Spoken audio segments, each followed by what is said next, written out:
Okay, so now let's review a few points that may help you avert communication breakdown with your autistic spouse. So when your autistic husband looks away during a conversation, see it for what it is, and that's this. He's reducing visual stimulus to be able to better process what is being heard or to more clearly determine what he wants to say.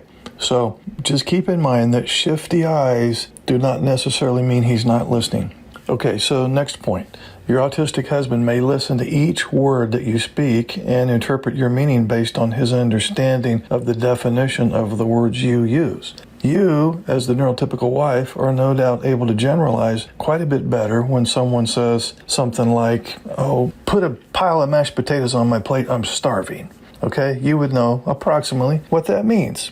You say something vague like that to your autistic husband, you're probably going to get a blank look. So when the message is in words, it pays to be as specific as possible. Be concrete, keep it short, don't be vague, don't speak in terms of analogies or metaphors or sarcasm. So if you will be as specific as possible, that's going to really help. This is going to save time in the long run, preventing repeat requests or lengthy explanations when a more precise word or phrase is all that is really needed for your husband to get your meaning. Next point.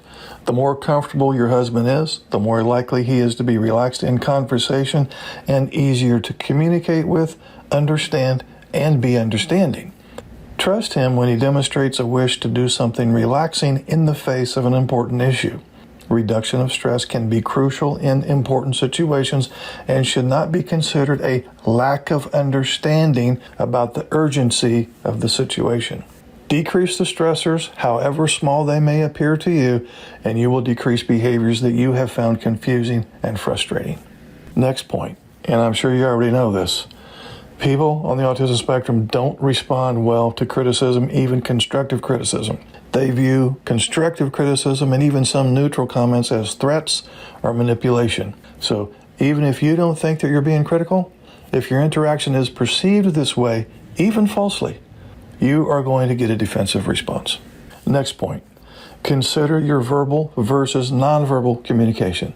It's highly likely that your husband on the autism spectrum relies more heavily on your words and less on body language, or he may rely more on body language and less on your words, which may result in a higher frequency of misinterpretation on his part. So, you want to find out which method he uses predominantly. Is he paying more attention to your words or your body language or your voice inflection? So how do you determine this?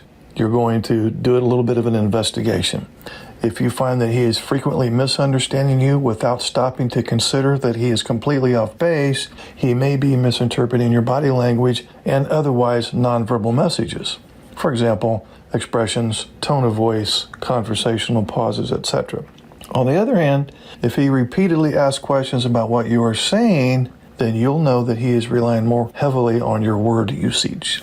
And if you get the impression that he's listening, and after the fact you realize he didn't listen or understand anything you said, then it's a safe bet that he was paying more attention to your voice inflection, especially if your voice inflection was conveying anger or frustration, in which case he basically short-circuited and was just looking at your mouth without retaining anything in his memory bank.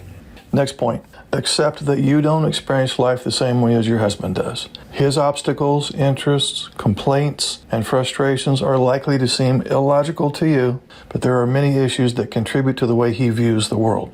Communication issues, stigma, sensory sensitivities, stereotypical interest, unique responses to social issues and other stressors, and many, many, many more things that you may be unable to imagine. If you look at it as if he is dodging paintballs all day, every day, paintballs that are invisible to you, it may make a little more sense that he moves the way he does, talks the way he does, and makes the decisions he does.